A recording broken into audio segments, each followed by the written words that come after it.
कार्यक्रम के प्रायोजक हैं डॉक्टर संजीव कुमार गोधा, श्रुत प्रभावना ट्रस्ट।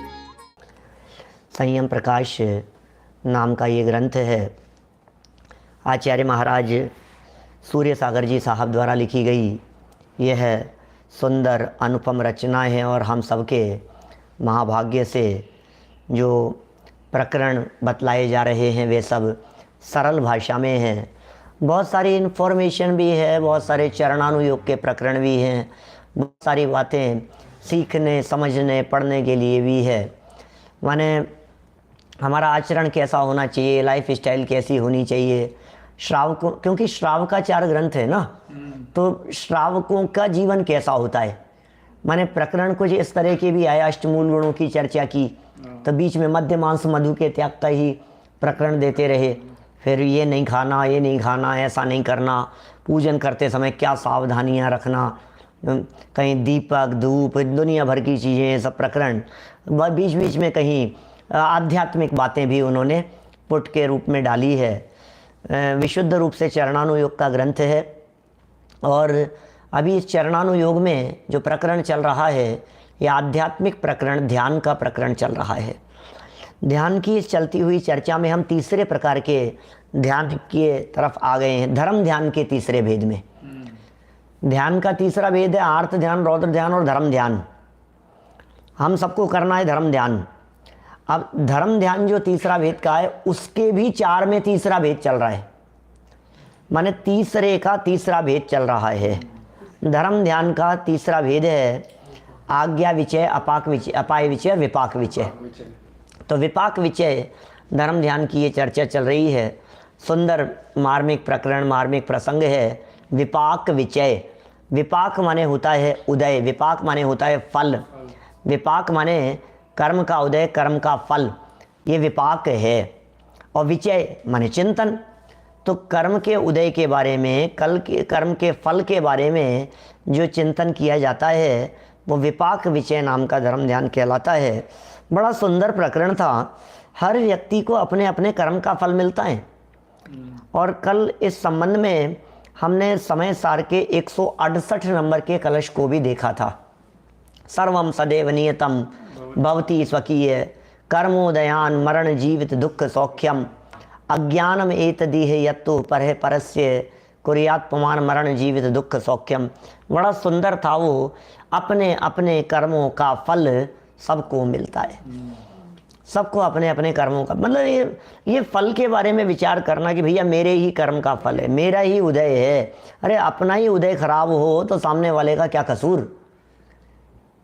ये ध्यान का प्रकरण है। और ध्यान इसलिए है क्योंकि वो परिस्थिति आपके ध्यान को बहुत खाती है। जब वातावरण बिगड़ता है, जब परिस्थिति अपने प्रतिकूल होती है तो हमारा मन बहुत खराब होता है, चित्त बहुत विचलित होता है। उस विचलित चित्त को शांत करने के लिए ये विपाक विचय नाम का धर्म ध्यान है। जब सर पर सिगड़ी जल रही हो तो क्या विचार करना, जब 3 दिन तक मरा हुआ सर्प गले में पड़ा हुआ हो तो क्या विचार करना, जब जंगली कुत्ते छोड़ दिए पीछे, राजा श्रेणिक ने मुनिराज के पीछे, मुनिराजों के पीछे कुत्ते छोड़ दिए, तो क्या विचार करना ऐसी परिस्थिति को देख करके कि अरे उसका क्या कसूर है। भूलेला भगवान छे, आखिर ये गुरुदेव के पास में जो भूलेला भगवान छे वाली जो एक चाबी थी मास्टर की, ये क्या थी। ये विपाक विचय धर्म ध्यान था। और क्या है, भूले हुए भगवान है। अज्ञान दशा में ये नहीं करेंगे तो क्या होगा। अपयश कीर्ति कर्म का उदय हमारा और भूल उनकी, अज्ञानता उनकी, ऐसी होनहार है। क्या करो भैया, हमें तो उनकी परिणति को देख देख करके उनके ऊपर समता भाव जागृत होता है। हमारा तो क्या होगा, हम तो सहज शांत भाव से सह रहे हैं, लेकिन ये बेचारे जबरदस्ती के ऐसा कर्म बांध रहे, इनके भविष्य का क्या होगा। ये करुणा आती है उनको देख देख करके, ये बेचारे भुगतेंगे, ये बेचारे रोएंगे, इन बेचारों को वेदना भुगतनी। हम जब कभी किसी को उपदेश देते हैं, संदेश देते हैं, प्रवचन करते हैं, विद्यार्थियों को समझाते हैं, बच्चों को सिखाते हैं, तो बच्चों को हमें सिखा रहे, हमें सिखा रहे। अरे हम तुम्हें नहीं सिखा रहे, हमें तुम्हें देख देख करके करुणा आती है कि तुम्हें दुख नहीं भोगने पड़े। हमें देख देख करके करुणा आती है कि यदि नहीं संभले, नहीं सुधरे तो क्या होगा भैया, तुम्हारा क्या होगा। हैं विद्यार्थियों को, बेटा तुम नहीं पढ़ोगे, हमें करुणा आती है तुम्हारा रिजल्ट बिगड़ जाएगा तो क्या होगा, हमें करुणा आती है कि फिर तुम्हारी जॉब नहीं लगेगी, हमें करुणा आती है फिर तुम्हारे फ्यूचर में तुम्हारे साथ में क्या परिस्थितियां बनेगी। अब ये सारी बातें क्यों करुणा, आचार्यों को करुणा आ रही है तब तो लिख रहे हैं। वीतरागी संतों को यदि हमारे ऊपर ये करुणा नहीं है, क्या करुणा आई है उनको करुणा। मैं तो कभी जब वो श्रुत पंचमी वाला जब प्रवचन करते हैं श्रुत पंचमी विषय के ऊपर, तो जरूर कहते हैं ये बात कि अरे धरसेनाचार्य का एक विकल्प, वो विकल्प उनके लिए कुछ सार्थक नहीं था, उनके लिए प्रयोजनभूत भी नहीं था, लेकिन ये जिनवाणी लिपिबद्ध होनी चाहिए, ये उनका विकल्प, और हम धन्य हो गए, हम निहाल हो गए। आज हमारे को जिनवाणी उपलब्ध हो गई। यदि धरसेनाचार्य को विकल्प नहीं आया होता तो आज क्या होता है? कुछ भी अवेलेबल है उनके लिए तो निरर्थक था। हाँ उनके, हाँ निरर्थक मतलब निरर्थक भी उनकी बात अब अपन लोगों की बात करें, अपने जो विकल्प होते हैं वे विकल्प निरर्थक भी होते हैं, और निरर्थक तो है ही, अनर्थक होते हैं। क्या अपने जो विकल्प खड़े होते हैं ना, ऐसा नहीं ऐसा कर लेना चाहिए, ऐसा नहीं ऐसा हो जाना चाहिए, ये हो जाए तो ठीक रहेगा, बोले इन विकल्पों से कुछ होना तो है नहीं। क्या इन विकल्पों से काम क्या हो जाएगा? और ये विकल्प परद्रव्य में कर क्या सकते हैं? ये विकल्प बाहरी मौसम में, परिस्थिति में, घटना में बदलाव क्या, मान लीजिए मौसम खराब हो रहा है ना, गर्मी बहुत है यहाँ डलास टेक्सास में, इंडिया जैसी गर्मी है यहाँ पर। कनाडा में थे तो वहाँ हम टोरंटो में थे, कितनी ठंड है यार, ठंड से परेशान, मौसम गर्म हो जाए। अब सुनो, ऐसा समझ लो जैसे मान लीजिए कल्पना करें कि जैसे कहते हैं ना, ईश्वर ने सुन ली तुम्हारी कोई ऐसे ईश्वर सुनते नहीं है, कोई ऐसा कुछ नहीं होता है, कोई भगवान सुनने वाले नहीं है। लेकिन तुमने जाप किया ना, ठंड बहुत है भगवान, ठंड बहुत है, धूप निकलनी चाहिए, तो अब घूम फिर करके यहाँ टेक्सास में, डलास में ऐसी जगह पर आ गए, गर्मी बहुत है यहाँ पर, क्या बॉडी कंफ्यूज हो रही है, इतनी ठंड की इतनी गर्मी की क्या करें?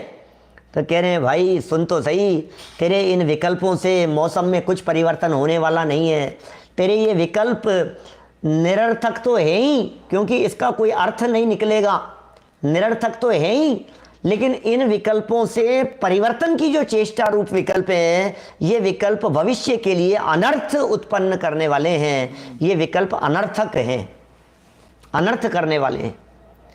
और उनसे बचने का उपाय क्या है? बोले विपाक विचय नाम का धर्म ध्यान, ये अपने साथ बनने वाली प्रतिकूल परिस्थिति के काल में साम्य भाव और समता भाव धारण करने का एक बहुत बड़ा फॉर्मूला है, ये बहुत बड़ा आधार है, जिसकी चर्चा यहाँ चल रही है। 638 नंबर पेज का ये प्रकरण है, पेज नंबर है 638, संयम प्रकाश उत्तरार्ध। अर्थ कल हमने पढ़ा था, एक बार वापस पढ़ते हुए आगे बढ़ेंगे। प्राणियों के अपने उपार्जित किए हुए कर्म, प्राणियों के, सब प्राणियों के, प्राणी कहकर के जीव मात्र को लिया है, और अपने उपार्जित किए हुए माने प्राप्त किए हुए, जिनके हैं उन्हीं की बात होगी, मतलब सिद्धों की बात नहीं है, सिद्धों को छोड़ करके बाकी सब की बात होगी। अपने ही उपार्जित, उपार्जित कहते हैं प्राप्त करना, कमाए हुए, यानी कमा रहे हैं हम, अपनी कमाई काम आएगी और अपनी कमाई साथ जाएगी। कि क्या बात कर रहे हो, अपनी कमाई साथ जाएगी? ये तो पंडित जी पहली बार आपसे सुनी बात। हमने तो सुना है कि कितना भी कमा लो सब यहीं धरा रह जाएगा, आज तक तो प्रवचनों में ये सुनते रहे।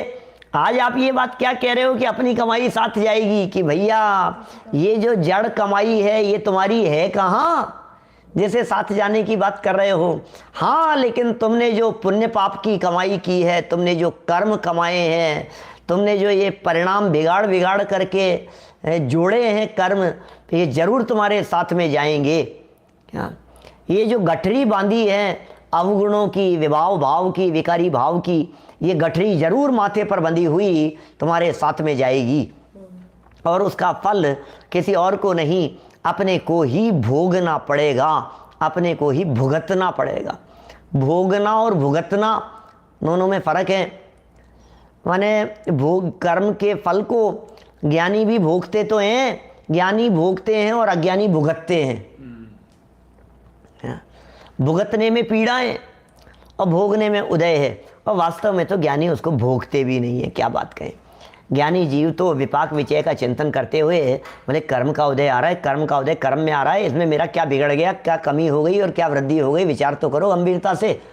इस कर्म के उदय के काल में और नहीं इतना धन चला, अरे धन चला गया लेकिन मुझ में से क्या चला गया, मैं तो ज्ञान धन वाला हूं ना। जब मैं ज्ञान धन वाला हूं, मेरे पास में ज्ञान संपत्ति है, मेरे पास में मेरा गुणों का निजी वैभव है, उस वैभव में से क्या चला गया, बोले उसमें तो कुछ कमी होती नहीं है। कह रहे बहुत तीव्र कर्म का उदय आया, तीव्र पाप कर्म का उदय आया। क्या भाई अजय गांधी जी, माने मेरे ऐसा तीव्र कर्म का उदय आया, ये तीव्र कर्म के उदय ने अरे मेरा नाश करके रख दिया, सारी गृहस्थी डिस्टर्ब हो गई, सारा बिजनेस खराब हो गया, सब कुछ गड़बड़ा गया। कुछ नहीं गड़बड़ाया है, अंदर में देख, तेरा जो स्वरूप है, मूल स्वरूप, वो ऐसा वज्र का किला है कि जिसमें ये कर्म का उदय प्रभाव डालता हुआ दिखता तो है लेकिन टच भी नहीं करता।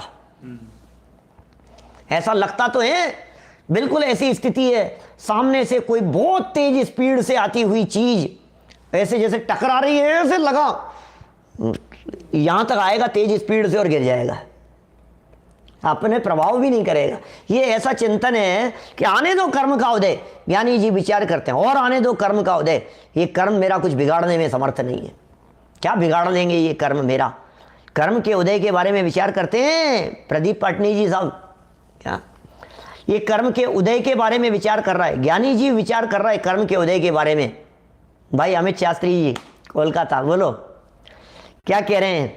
ये लिख रहे हैं यहाँ, प्राणियों के उपार्जित किए हुए कर्म के फल को जो उदय होता है, जो कुछ भी उदय होता है वह विपाक नाम से कहा जाता है, उसे कहते हैं विपाक। विपाक विचय धर्म ध्यान है ना, तो पहले विपाक को बतला है। विपाक माने फल, विपाक माने उदय, विपाक नाम से कहा है। सो वह कर्मोदय क्षण क्षण उदय होता है, और उदय होता है और ज्ञानावरणादि भेद से अनेक रूप है। बोले क्षण क्षण में उदय होता है, तो उदय के बाद क्या होता है? तो उदय के बाद में वो टिकता नहीं है, उदय के बाद में वो अगले क्षण ही मर जाता है।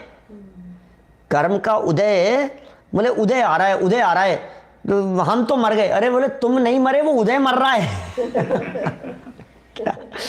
मैंने हम क्या सोचते हैं, ऐसा पाप कर्म का उदय आया भाई साहब, मार दिए, मर गए हम तो, बस मरी। अरे भैया तुम जीवत्व शक्ति के धनी हो, तुम नहीं मरते हो। वो उदय आने के बाद वो कर्म टिकता नहीं है, उसकी मौत है। कर्म आत्मा के साथ में बंधे हुए हैं, सत्ता में पड़े हैं, तब तो कह दो कि वो पड़े हैं, अभी है ना, हैं। उदय में आ गया, इसका मतलब मौत का काल आ गया उनका, अब वे नष्ट हो जाएंगे। जो नष्ट हो गया उसकी मौत आ गई, तो कर्म का उदय आ गया, इसका मतलब कर्म के उदय की मौत आ गई है। वो मर रहा है, वो हमें क्या मारेगा, वो कर्म का उदय। एक बात कहता हूं मैं कभी कभी कि ये जो उदय है ना, इसमें जो लिखा है क्षण क्षण उदय होता है, ये क्षण क्षण उदय होकर के वो चीज नष्ट हो रही है। ज्ञानी जीव जब इसका विचार करते हैं तो खेत खिन्नता नहीं होती। कहते हैं ना, सवे दिन जात न एक समाना, सब दिन एक समान नहीं रहते हैं, समय नहीं लगता समय बदल जाने में। एक झटके से आते आते कर्म का उदय चल रहा था, जैसे आयु के संदर्भ में, अंजुलि जल सम जवानी क्षीण होती जा रही। अब मैं इसको यदि सच में बहुत गहराई से चिंतन करके यदि मैं इसकी भाषा बदलूं, तो अभी तो अपने को लग रहा है कि आयु कर्म अंजुलि जल के समान क्षीण हो रहा है। अंजुलि जल सम उदय यह क्षीण होता जा, अकेला आयु नहीं, अंजुलि जल के समान नाम कर्म क्षीण होता जा रहा, अंजुलि जल के समान अंतराय कर्म खत्म होता जा रहा। आप लगाइए ना, अरे साहब कैसा अंतराय कर्म का उदय आया है, कैसे पाप कर्म का उदय आया है, भारी संकट आ गया है।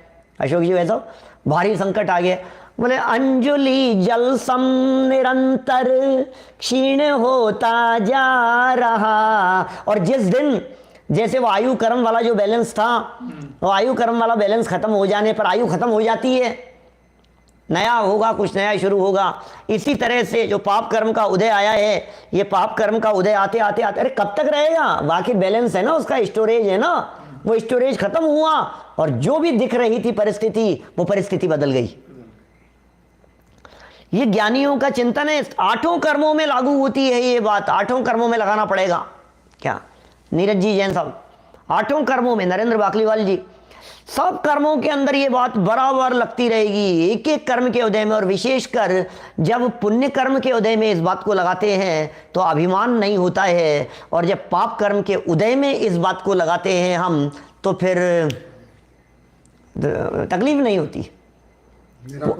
मिराकुल रहने का फॉर्मूला है, और क्या है। प्रतीक भाई सेमारी, जब पुण्य के उदय में लगाएंगे, अरे ये पुण्य का उदय परमानेंट नहीं है, जा रहा है भैया, खत्म हो रहा है। सचिन भाई,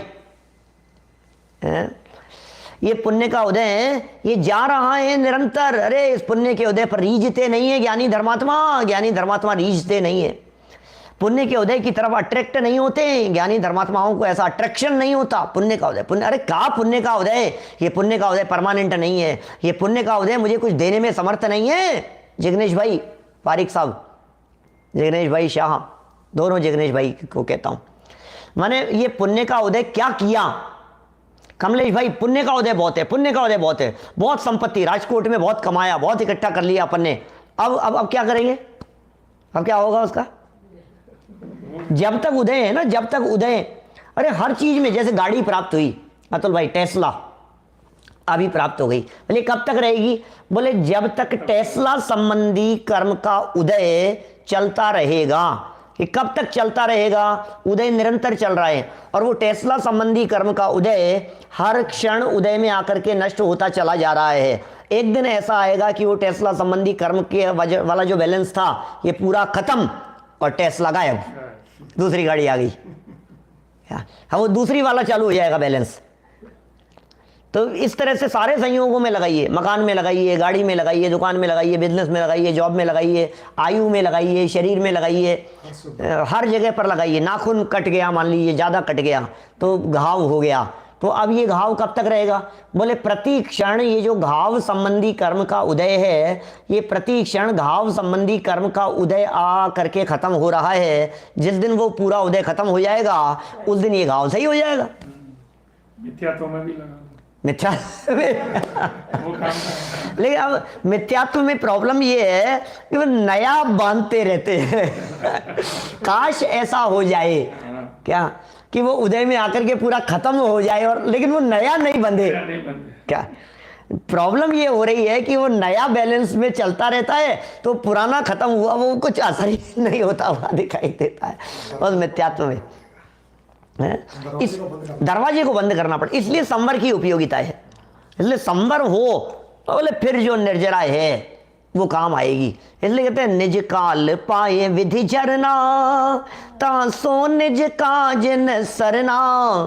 देवीलाल जी साहब, निज काल पाए विधि झरना, तासो निज काज न सरना। अपना काम नहीं सरेगा, हाँ आपको ये तो लगेगा प्रतिकूलता चले गई, आपको लगेगा अरे यार चलो यार ये अच्छा हो गया, अरे लेकिन तुम्हारा क्या सिद्ध हो गया, वो प्रतिकूलता चले भी गई तो तुम्हारा क्या सिद्ध हो गया कि नहीं नहीं एक संकट, अरे ये जगत संकटों का घर है, एक संकट मिटेगा तो दूसरा संकट आ जाएगा। ये जगत संकटों का जंजाल है। कभी बिजनेस संबंधी संकट मिट गई तो परिवार संबंधी आ गई, परिवार संबंधी झंझट मिट गई तो शरीर संबंधी आ गई, शरीर संबंधी मिट गई तो बच्चों संबंधी हो गई, उनकी मिट गई तो इनकी हो गई। कुछ न कुछ झमेले चलते ही रहते हैं, चलते ही रहते हैं। दुखमा काल में सुख की कल्पना कर रहा है। इस दुखमा काल में कहाँ सुख, सोचते हैं बस ये निपट जाए, बस ये हो जाए, बस ये हो जाए। अरे तो रोज चलेंगे ऐसे झंझटें, और अनादि काल से चलती आ रही है। ऐसा नहीं है कि ये कोई नई कोई चीज हुई हो, कुछ ना कुछ और सबके साथ में है। माने कभी दांत दर्द होगा तो कभी कान दर्द होगा तो कभी घुटने दर्द करेंगे तो कभी पेट दर्द होगा तो कभी कुछ और होगा, ये नहीं होगा तो कुछ और होगा, और ये कुछ भी नहीं होगा तो सर दर्द होगा, और सर दर्द यदि कदाचित नहीं भी होवे तो दूसरे के क्यों नहीं हो रहा है इसमें ही सर दर्द कर माने सोच सोच करके ये विचित्र है जगत का ये स्वरूप। तो ये जो क्षण क्षण उदय वाली जो ये बात कही है, ये क्षण क्षण उदय, ये बड़ी प्रेरणा देता है हमारे को, ये सेंटेंस बड़ी प्रेरणा देता है। ये गोमट सर कर्मकांड हमारे को शिक्षा दे रहा है कि भाई ये ज्ञानार्णव विपाक विचय नाम का धर्म ध्यान हमारे को ये शिक्षा दे रहा है। ये विचार करो, ये चिंतन करो कि उदय कभी टिकता नहीं है, स्वभाव कभी मिटता नहीं और उदय कभी टिकता नहीं। क्या स्वभाव कभी बदलता नहीं और उदय कभी एक जैसा रहता नहीं। स्वभाव नहीं बदलेगा और उदय बदले बिना रहेगा नहीं।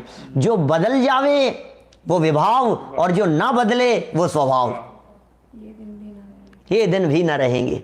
क्या उल्लास भाई, ये दिन भी नहीं रहेंगे। आज कहाँ हैं कि बोले आज तो हम एलए में हैं अभी, तो कि कल कहाँ थे कि कल तो मुंबई में थे, कल कहाँ होंगे राजकुमार जी अजमेरा साहब रतलाम से, बोलो 1 जुलाई को कहाँ होंगे, 22 जुलाई को कहाँ होंगे, बोले शिकागो में होंगे कौन कहाँ, क्या पता कौन कहाँ होगा, पता नहीं। पंडित जी आप आ रहे हैं ना शिकागो की, पता नहीं यहाँ से शिकागो ट्रांसफर होगा कि कहीं और ट्रांसफर, कोई भरोसा नहीं है किसी भी व्यक्ति का। पल पल परिस्थितियां बदल रही है, पल पल बदलती है, मौसम बदल रहा है। क्या पता अभी किसने सोचा था कि हम लोग 2-2.5 साल तक 2-2 साल तक घर में बैठे रहेंगे, किसने सोचा था बोलो। कितनी प्लानिंग, और हमारे तो साल 2-2 साल के आगे तक के सारे प्लान सब फेल, सारे के सारे सारी प्लानिंग। पंडित जी क्या प्रोग्राम है, पंडित जी क्या प्रोग्राम है, पंडित जी क्या प्रोग्राम बनाए, प्रोग्राम तो बना बनाया है, भगवान के ज्ञान में झलक रहा है। ज्ञाता दृष्टा रहने में सार है, जो हो रहा है उसे मात्र जानो। पीसी छावड़ा साहब, जो हो रहा है उसे मात्र जानो, जानने के अलावा और कुछ मत करो। ये अद्भुत मार्ग है भाई साहब, ये जो मार्ग मिल गया है हमारे को, जनवाणी जो मिल गई है, ये कोई अद्भुत निधि मिल गई है भाई निलय शास्त्री जी। ये कैसी निधि मिल गई है सुनील जी शास्त्री साहब, ये जो मिल गई है हमारे को निधि, सच में ये भी बड़े भाग्य का उदय। अब सुनना, ये जनवाणी सुनने का अवसर मिल गया, जनवाणी मिल गई, तत्व ज्ञान मिल गया, ये उदय भी हमेशा नहीं रहेगा अतुल भाई। क्या ये उदय भी हमेशा नहीं रहेगा। इसलिए इस उदय के काल में टोडरमल जी साहब ये कहते हैं, ये उदय का काल ऐसा है जिसमें पानी का बहाव मंद है, अपना काम कर सकता है। ये उदय, वर्तमान जो उदय की परिस्थिति है अनिल भाई दोषी जी, ये वर्तमान उदय की परिस्थिति ऐसी है जो पानी का बहाव मंद है। इसमें थोड़ा सा यदि पुरुषार्थ किया, अंतरोन्मुखी पुरुषार्थ, तो किनारे पर लग जाएगा, भाव भ्रमण का काल घट करके अंश रह जाएगा। मोक्ष पथ में कदम रख ले, बड़ा सुंदर है भजन, रमेश जी भाई साहब लवाण वालों का भजन है लिखा हुआ। क्या कहते हैं वे, मोक्ष पथ में कदम रख ले, जीवन बीत चला, जीवन बीत चला। प्रेरणा दे रहे हैं, स्वानुभूति प्राप्त करना चेतन की एक कला, चेतन की एक कला। बड़ा गजब है, 2 लाइनें कही है, सुनना भैया बड़ा गजब है। वापस 2 लाइनें बोलता हूं। प्रेरणा है, प्रेरणा। ऊपर से ढलता सूरज संध्या समय का, आपके यहाँ तो सिंगापुर के अंदर मैंने इस भजन पे प्रवचन किया था, मनुष्य जीवन की दुर्लभता का एक प्रवचन सिंगापुर का इस भजन के ऊपर ही है। तो ये जो भजन की लाइनें है ना, इनमें ऊपर तो प्रसंग बतलाए गए, भी छूट जाएगा चला जाएगा ऐसी बातें कही, अंत में आकर के अंतिम अंतरे में प्रेरणा दी। इस कार्यक्रम के प्रायोजक हैं डॉक्टर संजीव कुमार गोधा, श्रुत प्रभावना ट्रस्ट।